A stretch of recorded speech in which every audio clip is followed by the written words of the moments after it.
Hello বন্ধুরা, মিতা লাইফস্টাইলে তোমাদের সবাইকে স্বাগত। এই যে সকালবেলা এসেছিলাম একটু সানের ঘাটে কাজবাজ সারতে, তো বাড়ির দিকে এবার যাব হয়ে গিয়েছে। তো এই দেখো বাড়িতে চলে এসেছি। আর বর সকালবেলা একটু কুলপো শাকের রস করে দিয়ে গিয়েছিল।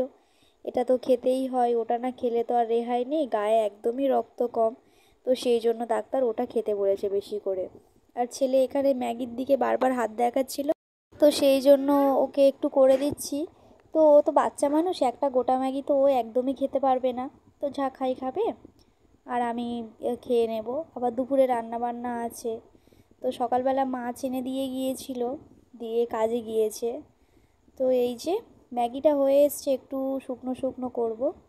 তো এই দেখো ম্যাগিটা ও একা একা খাবে, কত আনন্দ দেখে। কিন্তু ও একটুকুনি খেয়ে আর লাস্টে খাবেই না। ওই দেখো ম্যাগিটা নিয়ে একা একা চামচে করে ঘাঁটছে, আমি নিতে যাচ্ছি আবার আমাকে দিচ্ছে না, এত বদমাস।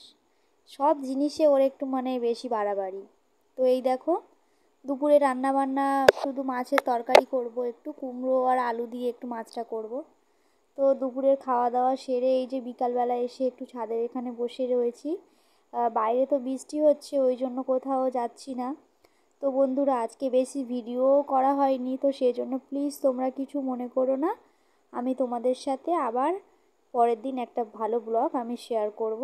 তো প্লিজ এই ছোট্ট ভিডিওটাতে তোমরা লাইক কমেন্ট শেয়ার আর সাবস্ক্রাইব করো, আর আমার পাশে থেকো। আর তোমরা যদি আমার পাশে না থাকো, আমি এক পাও এগোতে পারবো না।